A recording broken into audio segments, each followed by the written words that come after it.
네. 아, 요거 라면 끓일 때도 이렇게 넣어 드시면 맛있다네. 네, 라면 끓일 때 요거 한 2장에 딱 넣으면 네. 아, 그렇게 맛있답니다. 아, 그 아이디어가 있네요. 네, 워낙 또 얇게 썰었으니까 라면도 뭐 끓일 때 충분히 짜파게티. 짜파게티. 네, 그렇죠. 옛날에 그 네. 뭐였죠? 무슨 기생충. 네, 기생충에 보면 네. 그 살치살인지 무슨 네. 살인지 하여튼 그걸로 네, 먹었던 기억이 나는데 이제 여러분도 하실 수 있다는 겁니다. 네, 라면 드실 때도 요 한 2-5장씩 넣어 드시면 맛있겠습니다. 네. 자, 그러면 박병창 이사님과 함께 오늘 시장 이야기 나눠 보겠습니다. 어제는 시장이 좀 빠져서 많이 섭섭했는데 어서 오십시오. 어서 오세요. 예, 안녕하십니까. 네, 반갑습니다. 자, 이 분위기가 영 안 좋습니다. 어제도 좀 많이 안 좋았고요. 오늘도 뭐 여러 나오는 뉴스들이 우리 시장에 긍정적인 뉴스들이 거의 없는 것 같아요. 또. 예. 전반적으로 다시 말씀드리지만 7월 10일 이후에 이런 현상이 나타나고 있는 거고요. 돌아가면서 주도 종목들이 하락하면서 가격 조정을 보였고요. 우리 시장 먼저 말씀을 드리면 네. 그런 가운데 각 섹터별로 노이즈들이 나오면서 네. 이제 같이 맞고 있는 상황이 좀 됐습니다. 그런데 뭐 말 나온 김에 먼저 말씀 좀 드리면 가격 조정들이 꽤 됐어요. 그 지표들이. 그래서 기간 조정으로 들어가는 그런 구간으로 들어가지 않을까라고 저는 생각을 좀 합니다. 일단 조정이라는 거는 기간 조정, 가격 조정이 있죠. 네. 그러니까 계속 올라갈 때는 기간 조정만 있고 가격 조정 없이 순차적으로 계단식으로 올라가는 그런 모습을 또는 추세적으로 상승하는 모습을 나타내는데 이미 매물을 맞았지 않습니까? 네. 이제 거기서는 벗어난 거고 그래서 가격 조정 후에 기간 조정에 들어가면서 물량 소화하는 과정이 좀 있지 않을까. 그렇다면은 뭐 여전히 이제 불안한 상황은 좀 되는데 변동성은 좀 축소되는 그런 상황이 좀 되지 않을까. 그렇게 좀 볼 수가 있겠습니다. 그런 가운데 미국 시장도 우리와 상관없이 뭐 역사적 신고 지수 지난주에 내면서 계속 움직임이 있었죠. 지난주 후반부터 AI 관련된 섹터들 또는 길주들 위주로 매물을 맞으면서 하락하는 그런 모습을 계속 나타내고 있었죠. 그래서 오늘 아침 끝난 시장도 그렇습니다. 다우존스 산업지수는 상대적으로 별로 움직임이 없고요. 나스닥이 장중에 1%가 빠졌다가 마이너스 0.67%, 죄송합니다. S&P 500이 마이너스 1%까지 빠졌다가 마이너스 0.24%로 꽤 반등을 했어요. 네, 그 반등의 흐름에 보면 전부 다 길주가 있습니다. 일부러 굉장히 복잡하지만 많은 것 같지만 그냥 간략합니다. 말씀을 드려볼게요. 엔비디아가 장중 저점이 3.89% 하락했는데 종가가 마이너스 0.14 약보합에 끝났고요. 마이크론 테크놀로지는 저점이 마이너스 7%, 네. 종가는 마이너스 3.9. AMD는 저점이 마이너스 5%, 종가는 마이너스 0.81. 거의 다 올라왔죠. 팔란티어는 마이너스 9.77, 10%가 저점인데 종가 마이너스 1%, 네. 9% 올라왔습니다. 그러다 보니까 필라델피아 반도체 지수가 마이너스 3.38이 저점이고 종가가 마이너스 0.72 많이 올라왔죠. 네. 그래서 이렇게 저점으로부터 꽤 올라왔지 않습니까? 이게 어제 흐름이고요. 미국 시장은 지금 이 빅테크들의 수급적 변화가 생기는 거예요. 그러면서 이제 급락을 했으니 급락에서 저가 매수가 들어와서 반등을 좀 했습니다. 그러나 반등을 했다 하더라도 일단 매물을 막기 시작했다라는 게 중요한 거거든요. 그러니까 그동안에 있었던 강세 일변도에서는 벗어나 있다. 그래서 다소 전체적으로는 좀 기간 조정에 들어가는 구간으로 들어갈 수 있다라고 좀 생각을 해야 됩니다. 그러니까 기간 조정도 조정이잖아요. 네. 네, 그러니까 지금은 좀 서두르는 그런 상황은 좀 아니다라고 보여지고 변동성이 커졌다 이렇게 보시면 좀 될 것 같습니다. 이제 가격 조정은 뭐 예를 들어 15% 예. 뭐 이렇게 이제 그 가격 폭에 대해서 이제 조정이 있다는 거잖아요. 네, 맞습니다. 기간 조정은 대충 언제까지일지를 예상할 수 있나요? 아니면 그거는 뭐 가봐야 하는 예상 건가요? 못하죠. 못해요. 예상 못하는데 이제 외부 이슈에 따라서 그걸 일정 매매라고 그러잖아요. 일정에 따라서 네. 예를 들어서 이번 주의 일정은 뭐가 중요합니까? 잭슨홀 미팅. 네. 그리고 뭐 다음에 기술주들의 지금 기술주들의 다음 일정이 중요한 게 뭘 것 같습니까? 기술주의 일정. 엔비디아 실적 발표. 이렇게 기간으로 네. 언제까지 할 수 있느냐 이제 이렇게 좀 판단을 할 수가 있고요. 네. 길적 분석에서는 그렇게 하지 않고요. 네. 길적 분석에서는 마디마디마다 상승 구간이 있잖아요. 네. 예를 들어서 10,000원부터 5만 원 왔는데 10,000원부터 5만 원까지 올라간 그 기간을 전체 얘기를 하는 게 아니고요. 네. 예를 들어서 10,000원에서 30,000원 갔다가 15,000원까지 빠졌다가 이런 식으로 움직이잖아요. 근데 지금 50,000원인데 가장 최근에 상승한 것이 네. 40,000원에서 50,000원까지 10,000원이 올라왔는데 그게 2주가 걸렸더라. 네. 그러면 기간의 조정이 그 2주보다 길면 무너진다라고 해요. 기술적 분석에서는. 기간의 조정이 그거보다는 짧아야 된다라고 하긴 하거든요. 네. 이 기술적 분석의 기본이에요. 네, 그렇게 기간의 조정을 굳이 어느 정도 추정해 볼 수 있냐라고 정프로님 질문에 답변을 드린다면 그렇게 해석을 해요. 그렇게 해석을 하는데 기간의 조정은 뭐 그렇게 딱 맞추기는 어려운 네. 부분인데 일반적으로 가격 조정들은 많이 얘기를 하죠. 지금 미국 시장 얘기하겠지만 그냥 뭐 제가 섞어서 말씀을 드리면 우리나라 지수가 4월에 폭락했다 올라온 거는 그건 빼야 된다는 말씀을 계속 드립니다. 제가 기술적 분석을 하는 사람으로 볼 때 그걸 빼고 실제로 5월 말에 올라왔던 2,600포인트가 저점이에요. 그리고 기술적 분석에서는 윗꼬리 아랫꼬리를 뺍니다. 일시적으로 갔던 거는 그런 것들은 빼요. 그러면 요번에 고점이 얼마냐면 3,210포인트예요. 3,000이. 그러면 얼마 올랐습니까? 610포인트 올랐어요. 610포인트 올라온 상태에서 보통 조정 구간은 이렇게 얘기하죠. 30포인트 조정이냐 50포인트 조정이냐 이렇게 얘기하잖아요. 제가 그래서 어저께 그거 계산기로 눌러봤어요. 610포인트의 30%를 조정을 만약에 보인다. 그러면 3,024포인트예요. 3,024포인트입니다. 네. 그러니까 올라간 폭으로 계산하는 거지 위에서 몇 %로 계산하는 게 아니거든요. 이 조정의 폭은. 네. 그래서 30%를 더 밑으로 내려가면 위험하다고 보통 합니다. 위험하다고 보통 하는데 3,024포인트인데 어제 저점이 3,079포인트였어요. 저점으로부터 어제 좀 올라오는 모습을 좀 나타냈는데 일반적으로 그렇게 계산한다라는 설명을 잠깐 좀 드렸습니다. 미국 시장은 3,000 우리나라 기준으로 약간 3,000을 중심으로 심리가 좀 바뀔 수 있다는 말씀이시죠? 원래 그 라운드 피겨라고 하죠. 3,000포인트라는 거 심리적인 지지 또는 저항선이 될 수 있는 거고요. 그리고 또 하나의 이유도 있습니다. 3,000포인트 아래로 떨어지면요. PBR이 다시 1로 가요. 1 아래로 내려가면 만일 우리나라 지수가 1 아래로 내려가면 그동안에 우리 요번에 신정권 생기고 나서 얘기했던 코리아 밸류 프로그램 이거 다 꽝이에요. 그냥 이 아래 내려가면 1도 안 되는 시장에서 뭘 했다라는 거예요. 네. 그러니까 그건 상당히 중요합니다. 그래서 PBR 1 아래에서는 사자라고 하는 사람들이 지금 생기고 있죠. 네, 그렇게 지금 이해하시면 될 것 같아요. 네. 지금의 상황은 그렇게 이해하시면 될 것 같고요. 미국 시장 그런 변동성이 컸었고요. 거기에 이제 두 가지만 말씀을 좀 드리겠습니다. 세 가지네요. 인텔이 6, 7% 하라 그랬어요. 근데 인텔에 뭐 지분 참여한다라고 하는데 대부분 보니까 할인 투자한다는 거예요. 현재 가격보다 가치보다 할인해서 그런 것들이 이제 부정적으로 좀 작용이 좀 됐고요. 두 번째는 FOMC 의사록 발표가 됐는데 고용보다 인플레이 위험이 훨씬 크다 이런 얘기가 나오면서 그 9월에 금리 인하 가능성이 소폭 하락하는 모습이 좀 나타났는데 사실 이코노미스트 분들한테 나중에 이거 한번 해주세요. 네. 저의 영역이 아니기 때문에 고용은 AI 시대가 되면서 이 고용 지표는 이제 시장을 설명할 수 있을까? 그럼 경제를 설명할 수 있을까? 네. 라는 생각이 되게 많이 들지 않아요? 네, 예전에는 고용이 좋아지면 경기 당연히 좋은 거고 아주 밀접하게 그냥 딱딱 떨어지게 나오는데 이제는 아무리 저 기업들이 돈 많이 벌고 경기 좋아져도 고용을 안 할 테니까 돈 많이 버는 기업이 오히려 안 왔을 가능성도 있죠. 돈을 많이 번다는 건 AI를 활용을 했으니까. 그러면 그 고용률을 보고 지금 경기를 판단하는 게 맞냐? 그렇죠. 그러네요. 그런 생각이 사실 들잖아요. 그러니까 고용 데이터는 향후에 상당 부분 논란이 있을 수 있어요. 지난번에 논란이 있었던 것처럼. 근데 이제 인플레이션 직접적이잖아요.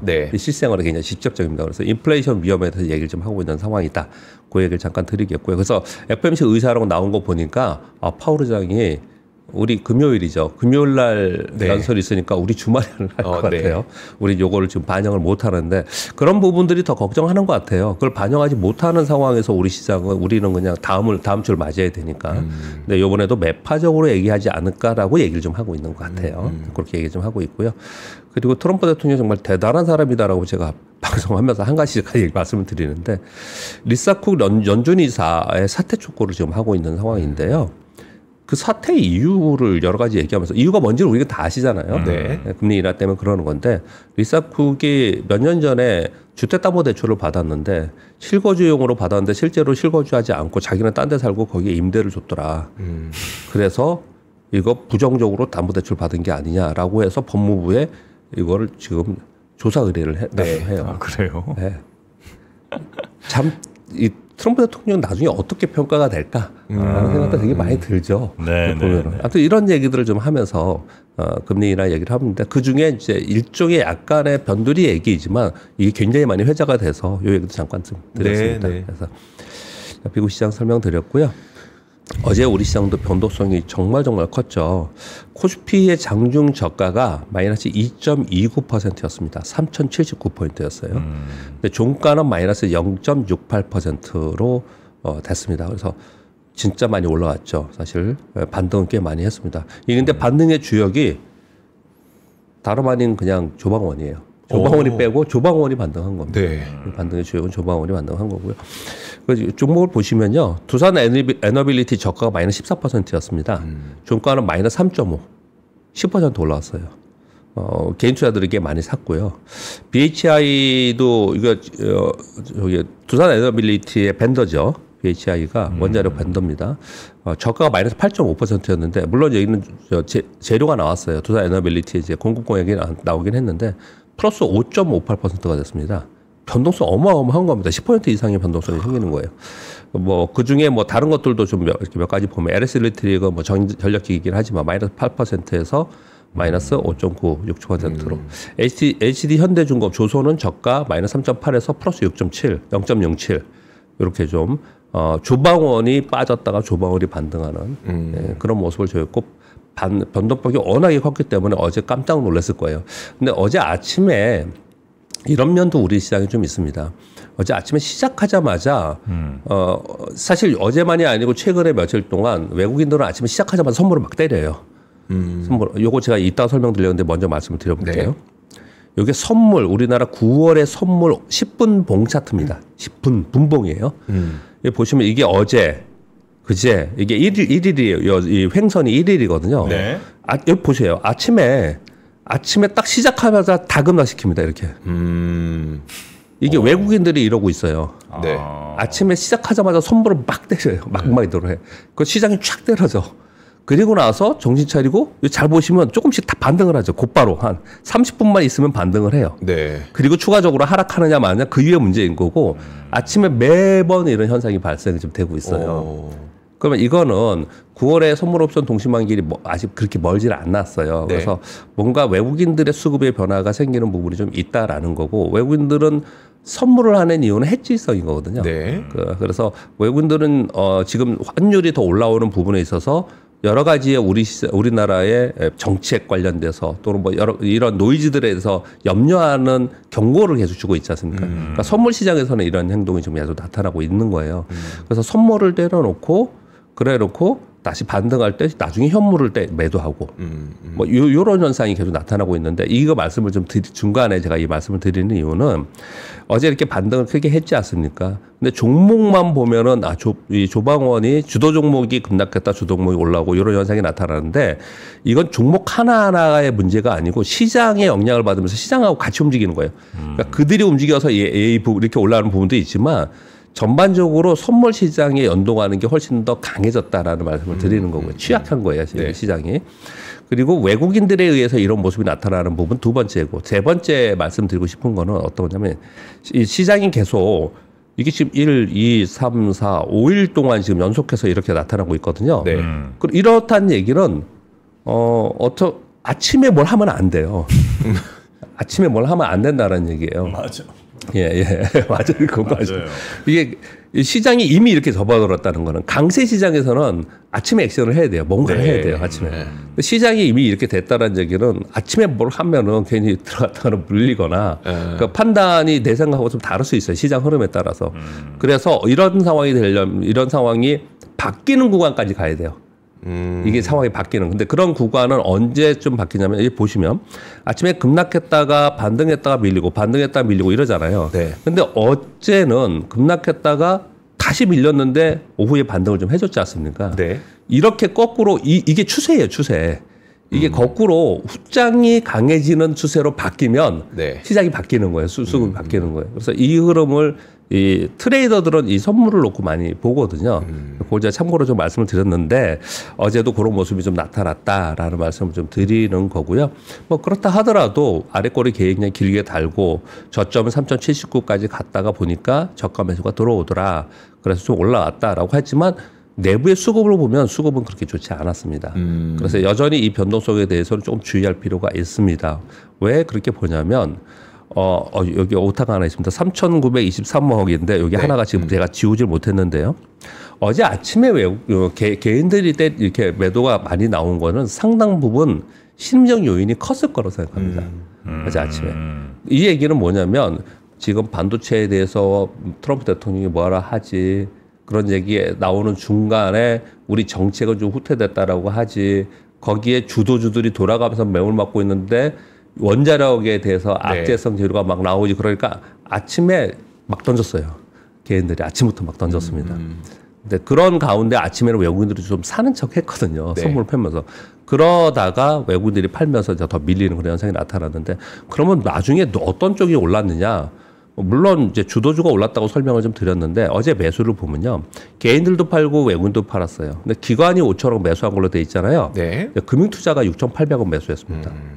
그러면 금융투자 이외에 기관도 팔았다는 거예요. 어제는 금융투자의 기계만 매수했고 나머지 다 팔았어요. 대부분. 종목은 물론 달라요. 시장을 설명드리는 겁니다. 네. 그러니까 수급적으로 다시 바뀌는 상황이 좀 돼야지만 심리적으로 좀 안정이 될 것 같아요. 네, 그래서 지금 상황에서는 뭐 저점으로부터 어제 반등을 했지만 이게 이제 저점 찍었다 이렇게 하기에는 좀 어려운 네. 그런 상황이 좀 시황이 좀 됐습니다. 그렇게 설명을 좀 드리겠고요. 이 와중에도 CJENM이나 스튜디오 드래곤 어제 말씀드렸죠. 이런 종목은 어제도 강한 그런 모습을 좀 나타냈어요. 그래서 한동안 트럼프 정책과 미국의 상황 이런 부분에 집중하면서 거기에 주도주 위주로 움직였잖아요. 지금은 그쪽이 흔들리니까 걔네랑 상관없는 데가 움직이고 있는 이제 그런 상황이 좀 됐습니다. 자, 미국 시장은 한마디로 표현하면 길쭉 및 시장 고평가 논쟁이 있는 상태에서 금리 인하에 집중하고 있는 상황인 거고, 그래서 일부 수급 변화가 나타나고 있어서 변동성이 있다 이렇게 말씀드릴 수 있겠고요. 우리 시장은 트럼프의 정책과 국내 상법 및 세제 정책으로 등락하고 있었습니다. 그런 가운데 기존 주도주의 순환 매물이 로 인해서 하락이 됐고요. 저는 지금 종목별로 이렇게 보니까 가격 하락이 순차적으로 마무리들, 이것도 순차적이에요. 먼저 빠진 애들은 좀 서 있고 네. 순차적으로 마무리 좀 되면서 기간 조정으로 좀 들어갈 가능성이 있지 않을까라고 생각을 합니다. 자, 그 가운데서 또 어제 하나 특징적으로 좀 본 거는 제가 선물 시장도 설명을 드렸지만은 이번 주에 보니까 종목들 특히 중소형 중에는 기간 로스컷이 굉장히 많더라고요. 로스컷이 뭐 눈에 보여요. 보면은 이제 수급을 보면은 네.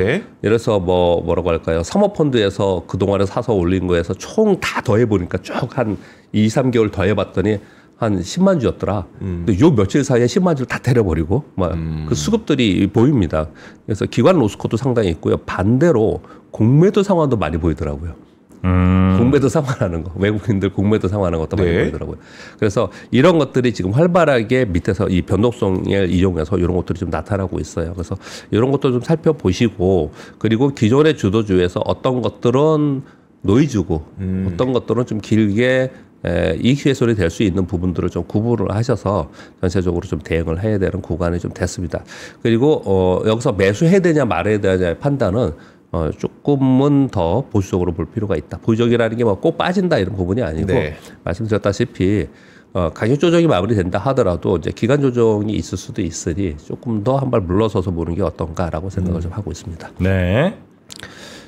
그렇게 말씀드리고요. 뉴스는 어제 민주당에서 배당 소율 최고 세율을 25% 법안 발의했다라는 보도가 있었습니다. 굉장히 호재성 보도예요. 네. 그런데 이제 어제 제가 저녁에 우리 김프로 내고 방송을 하면서 이런 얘기를 했는데 이게 타이밍을 너무 질질 끌고 있어요. 그리고 강하게 시장 친화적으로 할 거면 막 밀어붙였어야 되는데 네. 이랬다 저랬다 계속 그러고 있는 거잖아요. 그러니까 어제 되게 우스운 게 하나 있었죠. 대통령실에서 민주당의 대주주 양도세 기준을 10억으로 하라고 지시했다라고 막 돌아다녔어요. 그런데 대통령실에서 그런 적 없다. 네. 대변인이 공식 발표를 했고요. 네. 근데 그런 게 왜 돌아다닐까요? 약간 보면은 요즘에 네. 우리 간보나? 약간 그런 느낌 좀 있어요. 아, 정부가. 네. 그리고 실제로 그게 사실이 아니면 사실이 아닌 보도를 한 것을 추적해 볼 필요가 있죠. 그냥 가짜 뉴스를 퍼뜨려서 떨어져야지 이익을 보는 쪽에서 그럴 수도 있으니까. 네. 어떻든 간에 어제 그런 해프닝이 또 있었거든요.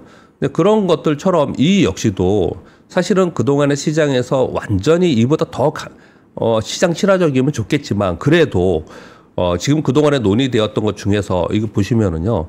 이거 35% 40% 얘기하다 25%로 법안 발의를 했다라는 거예요. 네. 3억 원 초과가 25%, 2천만 원에 3억 20%, 2천만 원 이하는 9%. 적용 대상도 뭐 40% 이런 얘기 하다가 배당성의 35% 이상 그리고 25% 이상에서는 배당 증가율 5% 이상 약간 완화시킨 걸로 법안 발의를 했다는 거거든요. 그래서 최초에 얘기했던 부분들에서 요거는 크게 벗어나지 않았어요. 그럼 시장이 요걸 보고서 호재로 좀 받아들일 만 했거든요. 네. 그렇지 않았잖아요. 그렇지 않았잖아요. 그러니까 뭔가가 새로 시장은 주식시장이라는 거는 새로운 게 이 시장에 뉴스로 제공이 되면 그 뉴스를 가지고 모멘텀을 가지고 움직이거든요. 네. 그 모멘텀이 시장의 심리와 수급을 연결시키는 건데 이게 계속 끌면서 이랬다 저랬다 하고 어떻게 될지도 모르겠고 그러니까 시장이 이제 안 믿는 거예요. 이런 부분에 대해서. 어제 이런 뉴스가 좀 하나가 있었습니다. 네. 그리고 이번 뉴스가 어저께 되게 제일 황당해하면서 이게 진짜 말이 되니? 뭐 이런 얘기를 되게 많이 했습니다. 트럼프 대통령이 인텔에 이어서 삼성과 SK하이닉스도 보조금 대가로 지분 확보를 추진하고 있다.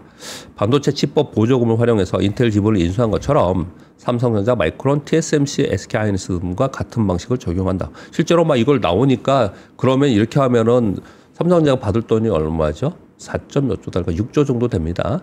그러면 지분이 2%다. 뭐 이런 것까지 막 나오고 그랬습니다.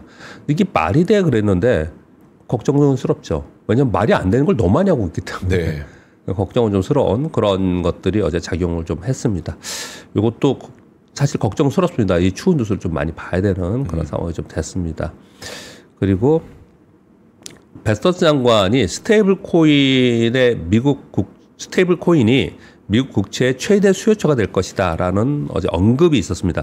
미국 정부의 재정 부담 완화를 위해서 테더, 서클, 자산운용사 등과 논의를 하고 있다라고 하면서 지금 이쪽에 계속 접촉을 좀 하고 있는 상황이에요. 왜 그러냐? 단기 국채 발행을 지금 10월 달부터 지금 하려고 이렇게 지금 하고 있는 거거든요. 네. 근데 제가 이런 뉴스들을 가만히 보면은 여러분들도 한번 생각해 볼 필요가 있습니다. 지금 현재 테더나 서클에 자금이 많이 들어오고 있죠. 네. 그러면 이들은 단기 국채를 지금 계속 사고 있겠죠. 네. 돈이 들어온 만큼 계속 사고 있을 거 아니에요. 그러면 단기 국채 가격이 오르면서 국채 수익률이 떨어져야 되는 거잖아요. 그렇죠? 네. 그래서 요즘에 미국의 국채 수익률 보면은 안 움직이고 가만히 있잖아요. 네. 이게 어쩌면 이 수요 때문에 그러지 않나라고 생각도 들더라고요. 왜 이 얘기를 잠깐 하냐면요. 조금 벗어난 얘기긴 한데 만약에 이 수요가 없었다. 그럼 국채 수익률이 막 급등하면서 올라갔을 거다. 네, 급등하면서 굉장히 시장에 혼란을 가중시키고 위험했을 수도 있다는 생각이 들더라고요. 그래서 이 부분에 대해서 요즘 뉴스 많이 나옵니다. 일본도 지금 대규모로 스테이블 코인 발행해서 일본의 국채를 사들일 거다. 이런 얘기를 지금 계속 하고 있는 상황이에요. 그래서 지금 각국이 이 얘기를 지금 하고 있는 상황이라서 굉장히 복잡하고 어렵고 긴 얘기이지만 이런 뉴스가 나올 때 이렇게 가만히 보면 이게 국채 수익률과 국채 수익률에 어떤 영향을 줄 것인가가 우리 주식 투자자한테 중요합니다. 네. 그렇게 해서 이렇게 보면 될 것 같고요. 또 트럼프를 제목을 써놨는데요. 일간 트럼프네, 일간 트럼프. SNS에 개인 SNS에 네. 풍력과 태양광 발전은 세계의 사계극이다. 풍력이나 농민을 파괴하는 태양광을 승인하지 않을 것이고 전력원으로 풍력과 태양광을 짓고 있었던 그 미국의 어떤 주의군 간에 에너지 비용이 기록적으로 증가했다. 그래서 안 할 거다. 이렇게 얘기했거든요. 왜 이게 좀 또 트럼프 그러면서 제가 또 헛웃음을 쳤냐면 얼마 전만 해도 풍력 좀 안 좋다는 얘기는 했지만 태양광은 좋다라고 얘기를 했어요. 그 태양광 주도 많이 떴습니다. 미국의 태양광 주도는. 그런데 뜬금없이 또 자기 개인 계정에다가 이렇게 또 얘기를 해놔서 또 천문을 끼얹는 이런 뉴스가 좀 나와 있는 상태입니다. 네. 섹터 움직임이 있을 수 있어서 말씀을 좀 드린 겁니다. 그리고 5번 뉴스는 네. 이거 웨스팅하우스의 그 계약이 있지 않습니까? 아까 네. 공 기자님이 지금 이틀에 걸쳐서 말씀을 드리고 있고 저는 뭐 기사만 그냥 읽어드리고 있는데 제가 이 기사를 쫙 보면서 어떤 생각이 좀 들었냐면 이 기사를 쓰는 사람들 그리고 이 내용을 말하는 사람들의 개인적인 의견들이 상당 부분 들어가 있는 것 같아요. 그래서 이거 어느 한쪽으로 보면 좀 안 될 것 같은 생각도 좀 들어요. 네. 그러니까 굉장히 비판적인 쪽도 많고 그리고 그걸 방어하려거나 그렇지 않다라는 쪽도 되게 많고 그래요. 몇 가지만 보면 이렇게 있습니다. 내용은 아시니까 대통령실에서는 채권수주 계약 체결 과정 진상조사한다 그랬고 한수원에서는 정당하지는 않았지만 감내할 만하다. 원전업계가 지금 가장 지금 이것 때문에 바삐 움직이고 있습니다. 원전업계에서는 원천 기술이 없었기 때문에 어차피 치러야 비용이다. 해당 합의 자체가 웨스팅하우스에 많은 권한을 준 것이 사실이더라도 이를 통해 웨스팅하우스의 관계 개선과 향후 한국 기업들과 협력하고 한국 기업의 미국 진출에 도움이 될 수 있는 점까지 고려해서 평가해야 된다. 이렇게 입장이 되게 다르죠, 다. 네. 그리고 보도도 그렇습니다. 보도도. 한국일보 보도를 보면 한수원 사장이 웨스팅하우스와 합작회사 설립해서 미국으로 간다. 그래서 한수원은 한미 원전 협력으로 인해 향후 20기 수주가 가능하다. 그리고 에너지경제일보에서는 웨스팅하우스의 지금 로열티는 2% 미만이다. 업계 평균이 5%, 6%이기 때문에 2% 미만이 굉장히 잘했고 이걸 불평등 계약이라고 하는 어불성설이다. 각자의 생각에 따라서 네. 논조가 다 달라요. 이게 지금 다 다른 상태라서 이것으로 인해서 변동성이 그쪽 섹터에 분명히 있는 건 맞아요. 근데 이것을 물론 이쪽에 잘 아시는 분들은 본인이 판단하면서 할 수가 있겠죠. 네. 근데 일반적으로 주식 투자하시는 분들은 어떤 한쪽으로 이것을 가지고 판단하고 투자하기 상당히 어려운 부분이 좀 있다. 이렇게 생각을 좀 하고 있습니다. 요걸 아마 조금 좋게 해석하시려는 분들은 그러니까 보통은 이런 판단들이 가릴 때 보면 이제 본인의 이익이 어디에 더 맞닿아 있느냐 요거에 따라서 해석을 그렇죠. 다르게 하기도 하잖아요. 네, 맞습니다. 예를 들면 지금 이제 원전을 투자하셨거나 뭐 이런 분들은 네. 가능한 좀 좋게 해석을 이제 하시려고 하는 네. 경우가 좀 많은 것 같고, 근데 이게 현재 지금 우리나라 원전 기술을 어떻게 볼 거냐 하나, 그 다음에 우리가 뭘 주고 뭘 받냐 하나, 그 다음에 앞으로 어떻게 될 거냐, 뭐 이 정도 이제 좀 나눠서 보면 네. 우리나라 원전 기술이 그 정도로 없을 정도인가? 아니죠. 우리나라 원전 기술 세계 탑이라고 계속 알려져 있고 실제로 수주도 그렇게 하고 있는 그렇죠. 상황이지 않습니까? 그렇죠. 네. 예. 그래서 뭐 원천 기술 자꾸 뭐 얘기를 합니다만, 나는 그 부분은 조금 인정하기 좀 어렵지 않나 하는 생각이 좀 들기는 하고요. 그러니까 결국은 웨스팅하우스와의 해결해야 될 문제인 거죠. 네. 그 문제인데 그 웨스팅하우스와의 뭐라 그럴까요? 계약. 네. 요걸 가지고 지금 얘기를 하는 거잖아요. 근데 또 이런 생각도 좀 해봅니다, 저는요. 이걸 뭐 이게 지금 잘 됐다 안 됐다 여러 가지 의견들이 좀 있는데요. 이렇게 불거져 가지고 시끄럽게 한번 하는 부분은 우리 기업이나 국익에 좋지 않을까라는 생각도 들어요. 오히려? 예. 왜냐하면 이런 우리가 굉장히 관심이 한쪽에만 이쪽에 투자한 사람만 관심이 있었는데 이건 지금 관심이 여론이 형성이 됐잖아요.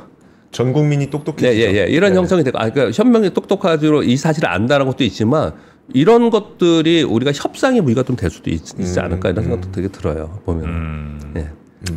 자, 여튼 요거는 조금 더 정보들이 나오면 더 판단을 하기에 좀 더 용이하지 않을까 싶긴 하고요. 네. 자, 다음 뉴스는 어떤 거 있습니까? 그리고 인도와 중국이 교류 협력 확대했다라는 요 뉴스 되게 중요한 겁니다. 인도 사실은. 중국이요? 예. 이거 요즘에 그러고 있잖아요. 요즘에. 왜 그랬냐? 이거 5년 전에 히말라야 분쟁으로 둘이 사이가 안 좋았거든요. 네. 근데 요즘에 미국이 인도 중국을 때리고 있잖아요. 그러니까 둘이 손잡은 거예요. 손잡아서 적의 적은 내 얘네들이 양국의 직항 여객기 운항을 그때부터 없어졌는데 5년 만에 재개하고 무역 투자 확대하고 그러면서 이런 얘기를 했습니다. 우리 두 국가는 다자주의를 견지하고 세계적 도전에 대한 공동 대응을 하고 일방적 괴롭힘에 반대한다라는 의견에 합의했다. 이렇게 지금 하고 있는 상황이에요. 그래서 지금 보면은 트럼프 대통령의 관세 협상 인도하고 중국만 지금 나와 있잖아요. 네. 그 상당 부분 요거는 향후에 되게 중요한 뉴스가 좀 될 겁니다. 지금은 당장의 문제가 아니니까 그렇게 얘기 좀 하고 있는 거고요. 애플이 9월 출시한 아이폰 17을 전 모델을 인도에서 100% 생산한다는 보도가 나왔네요. 블룸버그가 보도가. 그래서 요거 이제 중국에서 나와서 인도로 생산지를 다변하는 거잖아요. 근데 지금 인도도 싸우고 있거든요. 인도. 그러니까 중국 하나에 몰빵은 안 하겠다는 건 뭐 알겠는데. 예. 이건 근데 전 모델이면 몰빵이잖아요. 그 아이폰 17의 모든 모델을 인도에서 생산한다는 거잖아요. 예, 이번 가을에 폭스콘 인도 공장이겠지 뭐 그죠? 거기서 근데 타타 그룹 있잖아요. 일본에서. 네네. 거기서 한 50%를 담당한다라고 이렇게 지금 보도는 나와 있는 상황입니다. 타타 쪽에서. 예. 그래서 이제 중국을 피해서 인도로 갔는데 인도하고 중국하고 친해지면서 여기 어떻게 될지 또 향후 뉴스가 좀 필요하지 않을까 생각합니다. 아니, 이런 공장이나 좀 미국 가서 지르라고 그러지 왜? 미국은 그렇게 공장 들어오라고 그러는데 아이폰 공장은 안 들어와? 아니죠. 아이폰이 이번에 대규모 투자한다고 했잖아요. 그래서 아이폰이 지금 갈 거예요. 아이폰 조립 공장도? 네, 아이폰 지금 그렇게 얘기를 하고 있잖아요. 그래서 막 히토류도 산다고 하고 막 이러고 있어요. 미국 그러고 있는데 지금 애플은 다른 데처럼 빨리 이렇게 못 움직이는 거예요, 이게요. 그리고 그런 얘기 많이 나오잖아요. 미국의 공장들은 우리는 외국의 공장이 일부가 들어가는 거잖아요. 네. 근데 이제 애플의 입장에서 보면 옛날에 이거 해석 나왔는데 여기 이게 관세를 맞는다 하더라도 미국에서 생산하는 것보다 더 비용 측면을 쌀 수 있다라는 거예요. 관세를 맞아도. 네, 맞아도. 차라리. 네. 그 얘기들을 되게 많이 했었죠. 근데 계속 얘기하니까 알았어. 미국에 투자할게. 지난번에 같이 발표했지 않습니까? 네. 선물도 주고 그랬었죠. 그렇게 하고 있습니다. 아니, 인도에 또 새로 뭐 공장 짓는 것 같아서 아니 그렇게 못 짓게 하고 그냥 미국 기업은 미국 내에서 만들어라. 차라리 그러면 좀 낫겠어요. 근데 다른 나라에 있는 기업들 다 미국으로 들어오라고 하니까. 엔비디아나 애플이나 마이크로소프트나 이런 데들은 미국의 대통령이지만 미국 기업이지만 세잖아요 거기. 세잖아요. 거기다 말 못하고. 세잖아요. 힘이잖아요 힘. 네. 8번은 되게 좋은 뉴스라서 하나 가져왔는데 SNCS라는 회사가 19일 날 코스닥 상장을 했거든요. 네. 이 회사가 삼성중공업에 있었는데 삼성중공업의 종업원들이 한 부분을 따로 떼서 삼성중공업이 일부 투자해주고 93명의 직원이 646만 주 훨씬 더 많은 거예요. 삼성중공업보다. 네. 종업원 지주제 아시죠? 종업원 지주제로 임직원들이 이 500원의 이 주식들을 전부 다 나눠서 사서 그러니까 푼푼이 전부 다들 돈을 모아서 독립한 거예요. 네. 독립해서 회사를 이제 키운 거죠. 고생이 많았고 왜냐하면 조선업지 상당 부분 안 좋았으니까. 네. 그랬는데 상장을 했어요. 그래서 이게 왜 이슈가 됐냐면 500원에 받았거든요. 다들 시작은. 네. 그러니까 지금 한 뭐 8년 정도 된 거죠. 근데 코스닥 상장을 했는데 51,000원에 시작을 했습니다. 야. 그쯤에 58,400원. 네. 100배네 100배. 예. 고생 많이 하셨겠네요, 진짜. 고생 많이 했죠. 그러니까 동안. 참 축하할 만한 일이고요. 물론 이 사람이 곧바로 팔 수 있는 건 아니에요. 보호예수가 있기 때문에 곧바로 팔 수 있는 건 아닌데. 네. 근데 이 뉴스가 좋은 뉴스라고 하면서 이렇게 말씀을 드린 이유는 종업원 지주제 얘기를 하는 거예요. 우리나라의 소위 그 지주사들이라고 하는 쪽에서 우리가 가장 문제시 삼는 거는 지분 5%, 6%, 10%도 안 되는 대주주 오너 일가가 전체를 지배하는 걸 계속 얘기를 하고 있지 않습니까? 네. 근데 미국의 종업원 지주회사가 되게 많습니다. 되게 많아요. 그래서 우리 그 중소기업의 입장에서는 중소기업 또는 스타트업들은 이런 부분들이 이런 성공 케이스를 좀 본받을 필요 있지 않을까라는 생각도 좀 많이 들더라고요. 뭐 그렇게 되면 아무래도 직원들도 다 주인이라는 생각으로 좀 더 적극적으로 뭘 할 수는 있겠죠. 이제 걱정되는 거는 아마 6개월 그 의무 보유 하고 나서 팔고 나가는 거 끝날 쯤에 예전처럼. 어쨌든 개인으로서는 뭐 아마 몇 억씩 아마 이상 될 것 같은데 그 돈이 당장 눈앞에 있는데 그걸 그냥 난 또 역시 회사랑 같이 가야지 이렇게 이제 결정할 분들도 물론 이제 계시겠습니다만 또 아닌 분들도 꽤 계실 거 아니에요. 그러니까 추가적으로 뭘 자꾸 줘야겠죠. 그래서 작년에 네. 120명 직원에게 행사가격 6,000원의 주식 매수 선택권을 부여했다고 이런 것도 합니다. 또 부여했군요. 중간중간에 자꾸 네. 이렇게 이런 걸 줘야겠죠. 그래서 성장하면 할수록 할 수 있는 걸 줘야 될 자산이 거고요. 늘어나는 효과를 보여줘야죠. 또는 미국의 사례는 어떻게 하냐면은 그 전체에서 일부씩 팔게 계속 이게 단계별로 일부씩 팔게 그렇게 네. 많이 하거든요. 네. 왜냐하면 계속 이거는 묶어두고 나는 현금을 못 만들고 이것도 어렵잖아요. 엑스트하는 그렇죠. 방법을 예. 좀 만들어주고 이렇게 많이 하고 있죠. 네. 자, 오늘 여기까지 하겠습니다. 그러실까요? 네, 알겠습니다. 자, 그러면 우리 박병창 이사님은 오늘 여기서 보내드리고요. 고생 많으셨습니다. 고맙습니다. 감사합니다. 감사합니다. 네.